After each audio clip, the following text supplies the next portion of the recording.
you buy into the business, but like what you were doing prior is no longer necessary because it's already being done automatically. So it's helping those people lean in as well, finding value in the organization, trying new things, and really just leaning in and using it. And starting at the most basic levels, right? Find something small, an experiment you can run, see what it can do, and then you continue to build and build off of that. Excellent. Excellent. Jaime, I'll tell you something. So you touched on a great point. I'll direct the question to both of you. So what do you say to those employees that might be threatened, right? So you're a business owner and we're going to adopt AI, and now the employees are thinking, what's going to happen to this? How do you think that gets addressed? Are the AI agents going to replace us, Roshi? That's a great question. You know, when it comes to AI agents, think of it as autopilot, right? When you fly the plane, like an autopilot flies the plane, but you still need a captain to take off and land, right? And also, I love taking this example. Think of your workplace as an orchestra, right? So AI can play any instrument faster than any human, right? But you still need a conductor to see if the audience is bored, or if the timpani is shifting, or if the woodwinds are tired. So think of AI like that. Not as I always say, AI won't replace you, but the person who knows how to use AI well might replace you. Got it. Yeah, and I think we're talking and having conversations with our employees in that this should really accentuate what you've already been doing. So take a look at what you do from a task basis on a week-to-week basis, and then identify, okay, what are the top 15, 20% that I might be able to eliminate, or at least I get it 75, 80% of the way further and faster. Every business wants to run more efficiently, more precise, better research, which is what a lot of AI gives you. But I think to that point, at the end of the day, you're the one that will be signing your name on whatever it is you're producing and then submitting, not ChatGPT or Gemini or Grok or whoever you might be using. And so, it's a tool. Yeah. It's a really strong, powerful tool. And it's just, again, those that will embrace it, find new ways to use it, and make them do their jobs better are going to win out. So let's stay there for a second. Bring us into real world example, Rob, of how is a business, or how are you all even using it? Give us a real world example of here's how we're doing it pre-AI, here's how we're doing it now, and what was the change? Yeah, so one of the things we do, we buy media online. So we buy Google ads, Meta ads, a lot of different advertising placements, and across 30, 40, 50 clients on a monthly basis. And we have media specialists that before they would go in and they'd look at an account, they'd go through the data. A lot of times we'd export the data into an Excel spreadsheet, and then we'd create a pivot table and start analyzing the data, the information. And credit to, he's out there, Alex Galbraith, though, but he actually built us an entire AI dashboard with Claude, connecting into API, Google Ads, Meta Ads, to where on a daily basis, we're now getting triggers and alerts on anomalies that could steer that account off a cliff automatically every single morning, right? Wow. So you're just having those tools that are constantly monitoring. They're pulling the data and the information down, and then they're taking that data and repurposing it in another way. Reporting is another big one. I mean, the amount of time we've spent just putting decks together for end-of-month client reports, plus push a button, boom, generates it, gives you last 30 days, last 90, compared to prior year, fiscal, whatever it may be that you want. You're just setting those parameters and boom, the system's going and taking care of it. So that's been insane for us, just in terms of the amount of time it saves us, with the proof of what we're doing to the client at the end of the month. If I just add to that, ML, and so we have our own AI agents built in-house. We are a custom software development company.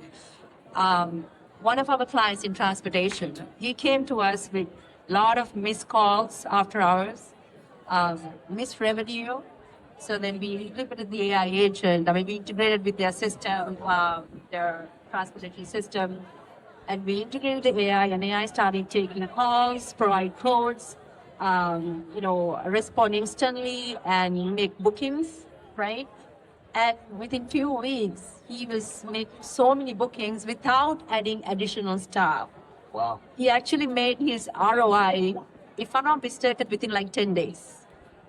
Wow. And then in healthcare, we do like patient intakes, triaging, answering common questions so the nurses can focus on priority care. In hotels, we replace IVRs so the AI can look for availabilities and make reservations and make bookings for like planned parties, make bookings for attractions for in-house guests.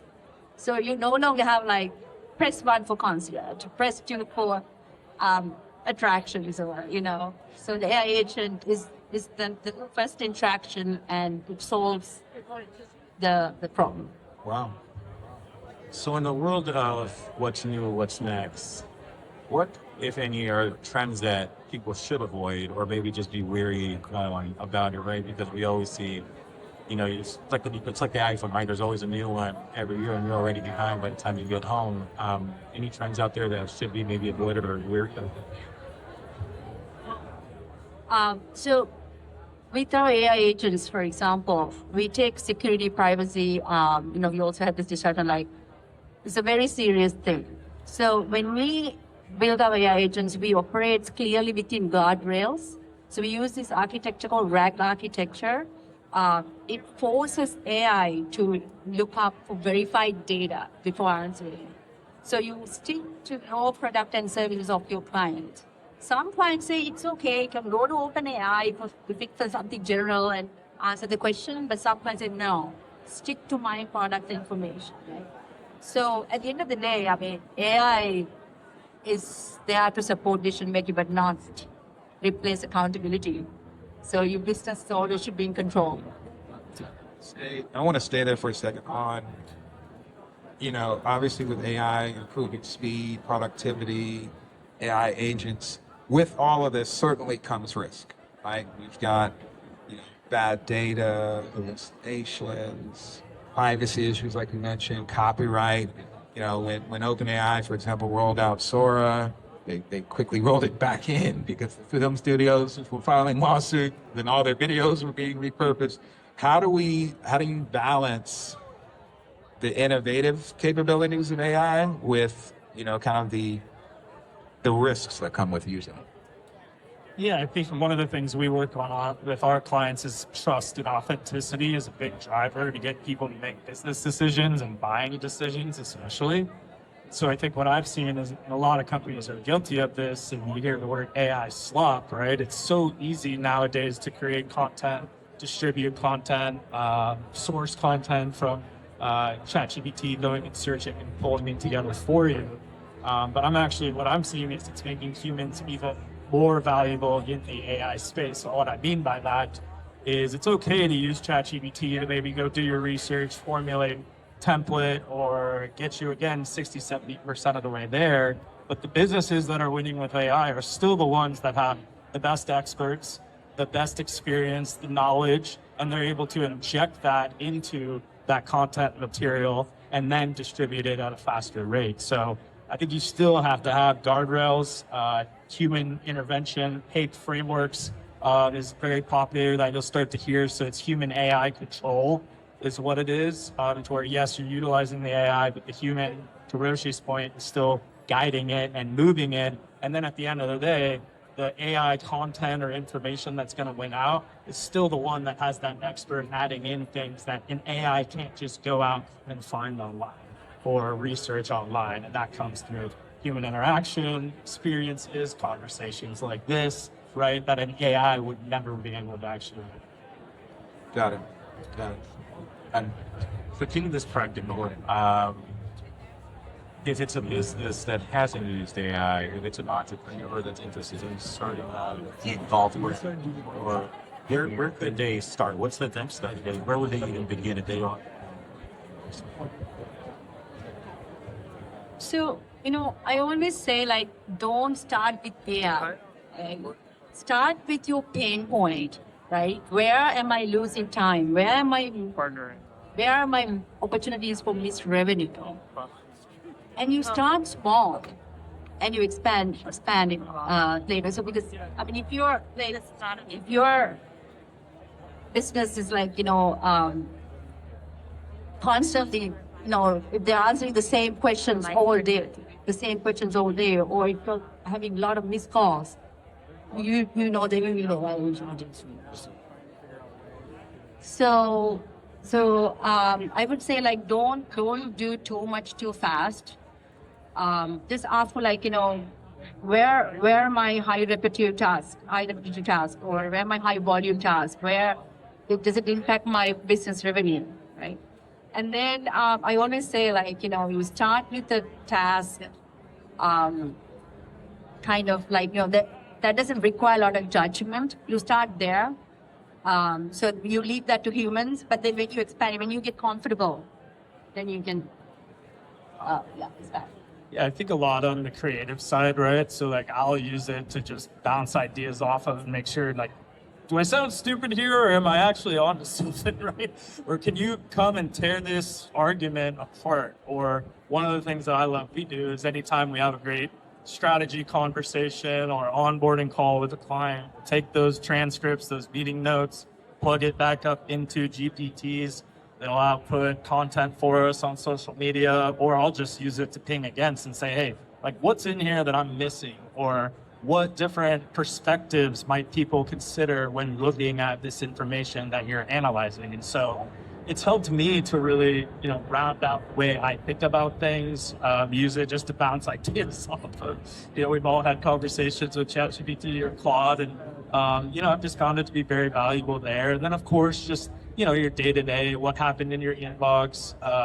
We use Fathom Note Taker. I went in there and we had 775 calls, I think it was. And I said, go find me everything our clients are complaining about, what they say we do well, what we could potentially work on. And in 3-4 minutes, it output me like, hey, this thing was said X amount of times. And now I know, okay, let's prioritize that in terms of a fix, because that's actually what our clients are telling us. And someone to go through those transcripts and pull those things out, it take a lot of time and be quite difficult. Wow, excellent. Final question I want to kind of, both of you maybe just weigh in on. Talk to us about cost of implementation, right? So whether it be, any of the AI tools that maybe you're recommending, maybe if it's AI agent, like how, as a small business, right? Oftentimes business owners are making budget-driven decisions. So how does a business owner dip their toe into the AI market, and what do those costs look like, and what should they be mindful of in evaluating costs? Sure. So, I mean, for our AI agents, our basic implementation one-time cost is $2,500, and that includes integrating with the systems, with the calendars, your CRMs, so I can grab information and then like add it in the systems. And then after that, it's just really like pay as you go. So, we do per second billing, so we don't round it up in a minute. And we have packages, so it starts with like $500. So it's very, we have clients in fintech and in IT and several industries. They find it very economical. And we have a client in Texas who's doing 240,000 phone calls with an AI agent per month without adding any additional staff. So the scalability, we can support up to like 100 agents, 100 calls at once. So all that comes with like $2,500 implementation fee, and then after that is pay as you go. So if you were to hire people to do these repetitive tasks, high volume tasks, I mean, they can actually use the humans where the human interaction is really needed to build relationships to solve more complex problems. So, Wow. Yeah, we're in a unique spot, I think, because there's an arms race for the best AI, Claude, GPT, whatever it is, and then you've got businesses that are trying to figure out how to incorporate it. And we're sitting right in the middle of helping them facilitate use cases for AI. I mean, I think there's obviously free versions of a lot of these tools that are out there, so you start with that. Recommend definitely the paid versions. I think from a licensing, 25 to 50 bucks a month on GPT or Claude, whatever it may be. But I think it's still to be determined in a lot of ways too.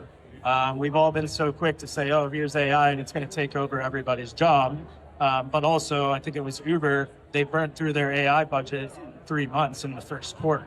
And so now they're getting to a point where it's actually costing them more in credits or the ways their team is using the AI than it would have just having the employees that they had prior. So I think case by case basis, we're definitely factoring in token usage per employee, looking at that, credits for employees in terms of their ability to use and obviously expand their bandwidth and reach. But yeah, I think at minimum, you get the free version, even the simple paid versions of some of these top ones. It's a worthwhile investment for any business. And then from there, you're going to have to obviously analyze how you fit that in, how you control the scale, like you would any other expense. Well, let's end it there. This was awesome. Thank you all.